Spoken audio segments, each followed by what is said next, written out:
Praise the lord. પ્રભુ ઈશુનું નામ તમને મારું પ્રેમી સલામ. આજના દૈનિક વચનમાં તમને બધાને સ્વાગત કરું છું. આઈએ हम प्रार्थना साथे संदेशो शुरू करें. स्वर्गीय पिता परमेश्वर, आ समय प्रभु जी तमारी पावन चरणों पर अमे आवे छे. प्रभु जी वचन तमारा छे, वचन बतावानुं दासी पण तमारा छे. प्रभु जी आज तमारी वचन सामर्थ अने शक्तिनुं द्वारा दिलासा आपनार वचन बताववा माटे मने सहाय कर. प्रभु जी जे लोगो प्रभु जी आ वचन सांभळे छे एमनी साथे परमेश्वर वचननो दिलासो आपो. परमेश्वर सामर्थ अने शक्ति आपो. प्रभु जी हालेलुया. आजना दैनिक वचन परमेश्वर आशीर्वाद कर. हमारा प्रार्थना तारनगार प्रभु यीशुनु नाम दिए हमें मांगे छे. आइए हमें वचन और जाइए. बाइबल में नीति वचन 16मो अध्याय 3जी कलम प्रोवर्ब्स 16:3. तारा कामो यहोवाने स्वाधीन कर एटले तारा मनोरथ पूरा करवामां आवशे.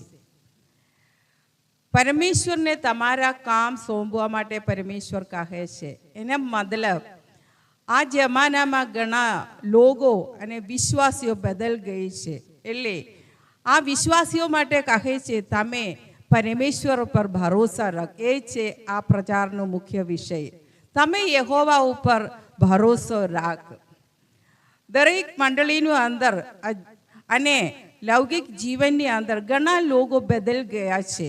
एमना विश्वास जीवन दर अठवाडिये कदाच चर्चमां आवता हशे, ए नहीं तो प्रार्थना सभामां आवता हशे, तो पण एने भरोसा यहोवा करता अत्यारे दुनियादारी बनी गया छे. तेओ एने कारण शुं छे? बाइबल कहे छे माणस बहुत अभिमानी बनी गया. नीति वचन 27मो अध्याय 1 कलम कहे छे आवधिकाल विषे तमे हुलास न मार. केम के आवधिकाल आपणा माटे केवी रीते थशे अमने खबर नथी. बड़ाई करने वाला लोगों ने साथे परमेश्वर का वचन कहे छे. याकोबीनु पत्र 14 अध्याय 13 અને 17 સુધીના કલમમાં બડાઈ મારવી નહીં વહાં કહે છે. વહાં કહે છે તમે કહો છો કે આજ અદવા કાલે તમે એક શહેરમાં જઈશું, ત્યાં જઈને 1 વર્ષ તમે રહેશે, ત્યાં રહીને અમે કમાણી કરીશું. કેવી રીતે અમારે लिए બોલી શકે? એક ક્રિસ્તી વિશ્વાસીને પોતાની મરજી પ્રમાણે નથી બોલી શકે, કેમ કે પરમેશ્વર એ જ રીતે અમને શીખાયા નથી. કમાણી કરવાનું અત્યારે જમાનાના બધા જુવાનોનું મન એવા જ છે. સિર્ફ જુવાનોની અંદર છોકરા છોકરીઓ પણ હશે, તેઓ બહુ મહેનત કરે છે. આ જમાનામાં સોશિયલ મીડિયાનું દ્વારા તેઓ ઘણાને પોતાના વશમાં રાખવા માટે તેઓ કોશિશ કરે છે. ફ્રેન્ડ રિક્વેસ્ટની દ્વારા ફ્રેન્ડશીપમાં લોકોને લાવીને તેને વશમાં લાવીને છીનવી નાખવા માટે અને તેને મારી નાખવા માટે તેઓ કોશિશ કરે છે. એનું કારણ શું છે? ઘણા જુવાન નશામાં પડી ગયા છે. પોતાનું જીવન એટલે 22 અને 23 અને 20 ઉંમરના છોકરાઓ તેઓના 12મી કક્ષાની પઢાઈ પછી બહાર ગામ ભણવા માટે જાય છે. ત્યાં જઈને એને ઘરમાંથી પોતાને પપ્પા જેટલા પૈસા મોકલશે વાપરવા માટે એની કરતાં વધારે કમાણી કરવા માટે તેઓ કોશિશ કરીને નશાનું વસ્તુઓ વેચી નાખીને, દારૂ વેચી નાખીને અને MDMA આવા અમુક પદાર્થો વેચી નાખીને ઘણા પૈસા કમાવે છે. તેઓ એ કારણથી અમુક વર્ષનું અંદર તેઓ પોલીસનું હાથમાં પકડી જાય, જેલનું અંદર ફસી જાય છે. જેઓ એને જિંદગી અમુક ટૂંક સમયનું અંદર પૂરી કરવામાં આવશે. કેમ? એમના જીવન અભિમાની બની જાય એ કારણથી. કેવી રીતે અભિમાન? શા માટે અભિમાન થાય છે? પોતાના ધન સંપત્તિ વિશે અને પોતાના વિદ્યા વિશે, પોતાના જ્ઞાન વિશે તમે અભિમાન કરો છો. પ્રિયો, તમારા શારીરિક સુંદરતા વિશે તમે અભિમાન કરો છો.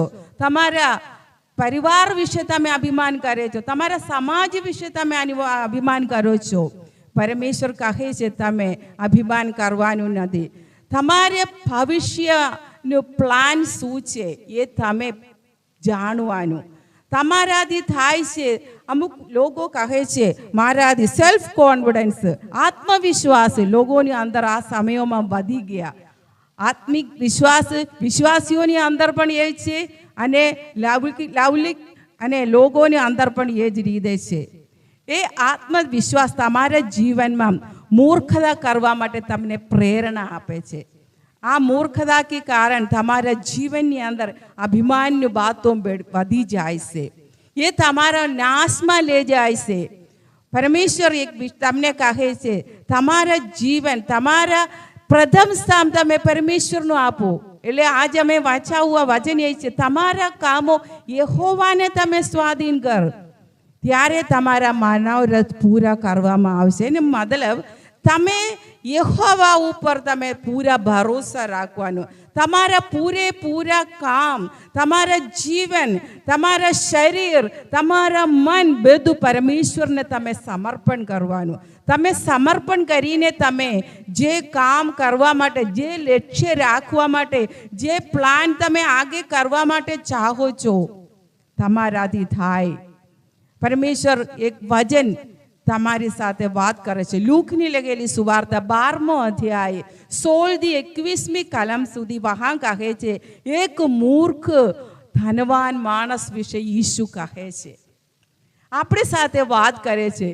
વહાં કહે છે એક ધનવાન માણસની ભૂમિમાં ઘણો ઉપજ થઈ, પછી મને ભરી નાખવા માટે જગ્યા નથી. આ માણસ આમ વિચાર કર્યો અમે શું કર્યું, હું આ ઉપજ મેં કહાં રાખું. પછી એને મનમાં એવો વિચાર આવ્યો મારી પાસે એક વખાર છે, આ વખાર નાનું થાય છે એટલે એને મેં તોડી પાડીને એક મોટો વખારો બનાવીશું. ત્યાં મારા પૂરા ઉપજ અને મારા પૂરા સંપત્તિ અને મારામાં જો મિલકત છે બધુંમાં આમાં નાખીશું.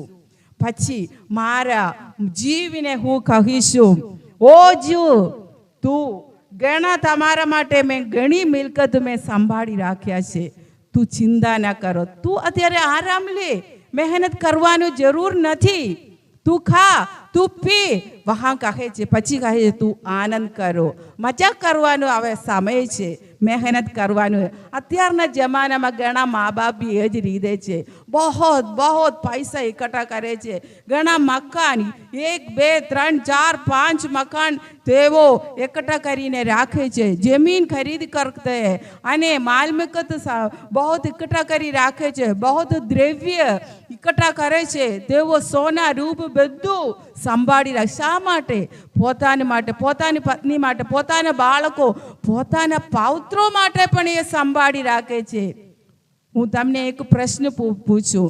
પરમેશ્વર વહાં કહે છે અરે મૂર્ખ, તારે જીવ આજ હું તમને પૂછે ત્યારે તું એકઠા કર્યા આ બધું વસ્તુ શું કરશે, એને અંત શું થશે? તમને પરમેશ્વર પ્રભુ તમે શા માટે બધું એકઠા કરે છે? તમારા ધન સંપત્તિ બધું શાના માટે? તમે ખાલી હાથ સે જગત પર આયા, ખાલી હાથ સે અહીંયાથી નીકળો. તમારા પત્ની બી એ છે ખાલી હાથ સે જવાનું, બાળકો પણ ખાલી હાથ સે જવાનું છે.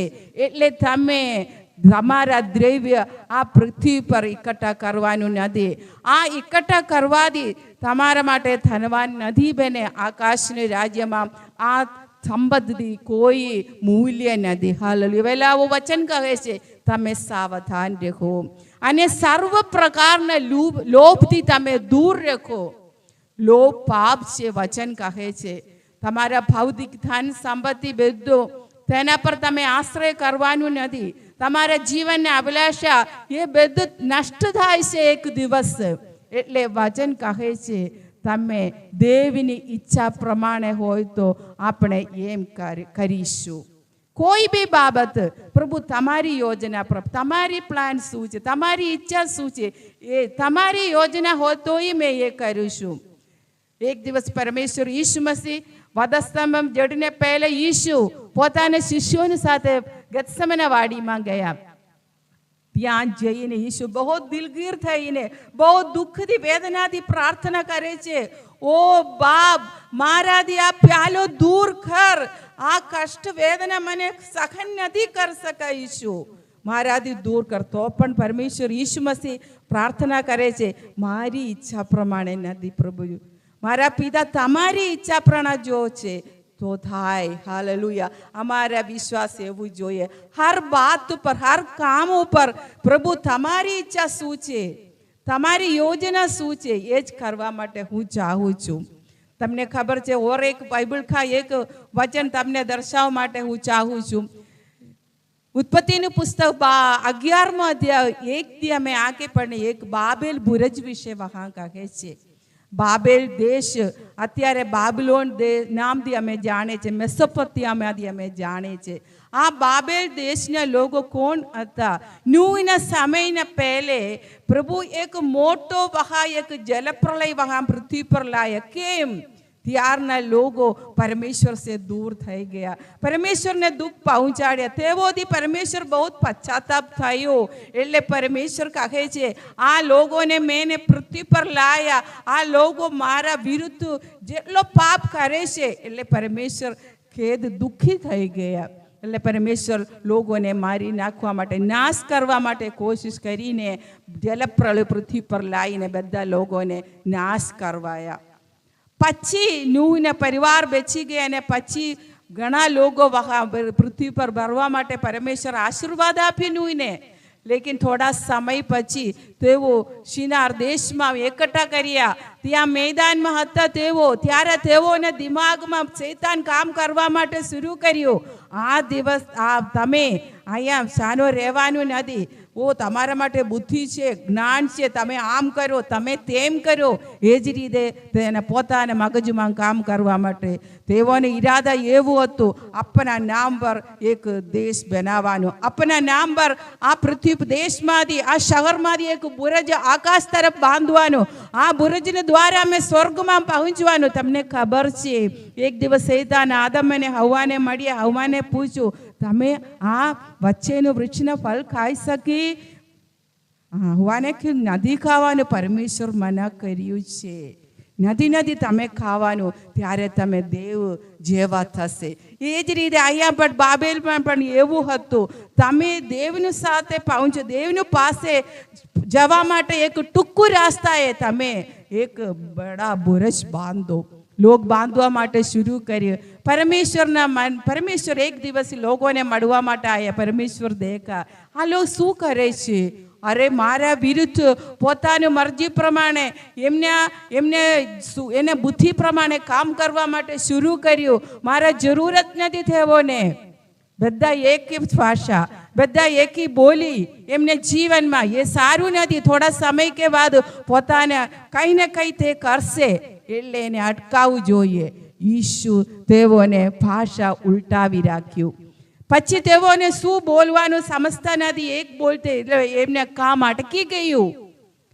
આ જગા બુરજ બાબેલ, આ બાબેલમાં બાંધવાનું બુરજ હતું, બંધ કરી નાખ્યો. એને બાબેલનો અર્થ એ છે ગુંજવણ. ભાષા પૂરા ગુંજવણ મેં આવી ગયા. લોકોને આગે કામ નથી ચલા. પછી દેવોના મનને ઈરાદા એવું હતું, અમે બધા અમારા સમાજના લોક, અમારા સગા લોક, કુટુંબના લોક બધી એક જગ્યા પર રહેવાનું. લેકિન પરમેશ્વર રહેવા નથી દિયા. તેઓને આખા પૃથ્વી પર વિખેરી નાખી. આ પૃથ્વી પૂરા ભરાઈ ગઈ પરમેશ્વરની યોજના. એટલે પૃથ્વી પૂરા અલગ અલગ ભાષા શરૂ થયા ઉસી દિવસે.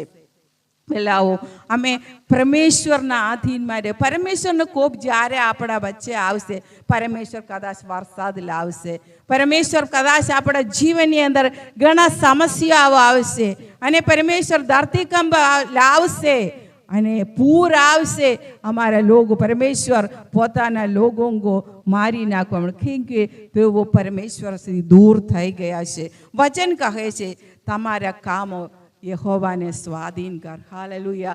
તમે તમારા કામ યહોવા પર ડાલ. વચન કહે છે પરમેશ્વર ધારણ કરવા માટે મોટો અને કામ કરવા માટે સામર્થ. અમારા માટે એક મોટો પરમેશ્વર છે.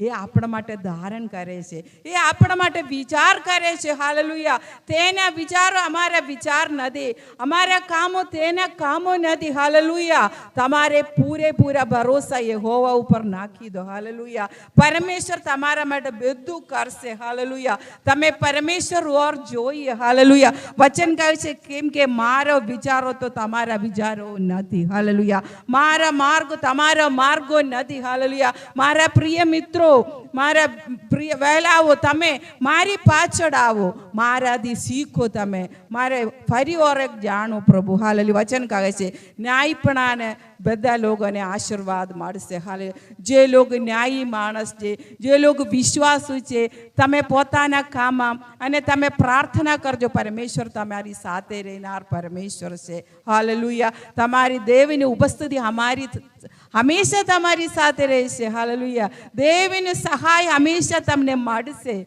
અને દેવ તમને માર્ગદર્શન આપે તમે કયો માર્ગમાં ચાલવાનું છે. એટલે પરમેશ્વર કા વચન તમારા બોજ યહોવા ઉપર નાખી દો. હાલેલુયા. હાલેલુયા. વચન કહે છે તમે શા માટે ચિંતા કરો? તમારા શરીર વિશે તમે ચિંતા કરો છો વહાલાઓ, તમારા અને તમારા પરિવાર વિશે ચિંતા કરો છો, મિનિસ્ટ્રી વિશે તમે ચિંતા કરો છો. હાલેલુયા. તમારા માટે પરમેશ્વર ચિંતા કરે. હાલેલુયા. હાલેલુયા. ઉસ પરમેશ્વર પર તમારે વચન કહે છે ઓ પરિશ્રમ કરનારાઓ, ભારથી લેદાયેલાઓ, તમે મારી પાસે આવો, હું તમને વિસામો આપીશ. વચન કહે છે હું નમ્ર છું, તમે નમ્ર થાઓ. અગર તમે ગર્વિષ્ઠ બનાવવા માટે ચાહે તો તમે પાયમાન થશે. अगर તમે અભિમાન કરને કે લે ચાહે તો તમારા પરિણામ નાશ થશે. અગર તમે ઈશુને ઓળખે તો તમે નમ્ર થાવો. જેવો નમ્ર છે તેવો પૃથ્વીનું વતન પામશે.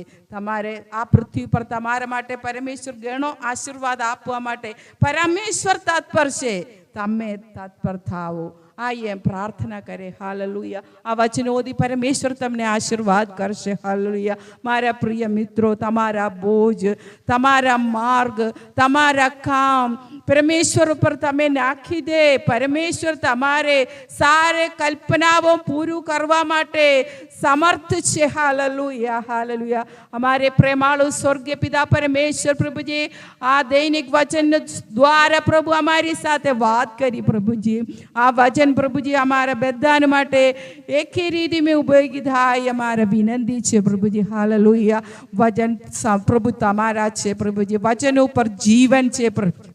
વચન ઉપર તાકાત છે. પ્રભુજી પ્રભુજી આજના દિવસ અમુક લોકો માટે વિશેષ દિવસ છે. અમુકને પ્રભુજી બર્થડેનો દિવસ, અમુકને પ્રભુજી હાલેલુયા મેરેજ એનિવર્સરી, અમુકને પ્રભુજી અમુક બાળકોને પ્રભુજી નવો જન્મેલા દિવસ છે આજે. પ્રભુજી હાલેલુયા. બધા વિષયો માટે અમે પ્રાર્થના કરે છે. તેઓને આશીષ દે પ્રભુજી. હાલેલુયા. પિતા પરમેશ્વર તમારા પવિત્ર આત્માને સામર્થ્ય ભરપૂરી કર બધાને. પ્રભુજી બધાને શાંતિ આપો પ્રભુજી. હાલેલુયા. જીવનમાં પ્રગતિ આપ પ્રભુજી. હાલેલુયા. એમના જીવનની અંદર સારા સમસ્યાઓ દૂર કરવા માટે ઈશુનું નામ અમે પ્રાર્થના કરે છે. પિતા પરમેશ્વર તેઓને પ્યાર કર. આ વચન સાંભળનાર કોઈ નાશ ન થાય પ્રભુજી. તેઓ આનંદ જીવન પામે એટલે તમારા દીકરાને આ પૃથ્વી પર મોકલ્યા પ્રભુજી. અમે વિશ્વાસ કરે છે પ્રભુજી. તમારા જીવનના માર્ગમાં અમે આગે વધવા માટે સહાયતા કર. અમારા પ્રાર્થના પ્રભુ ઈશુનું નામથી અમે માંગે છે. આમેન. હાલેલુયા.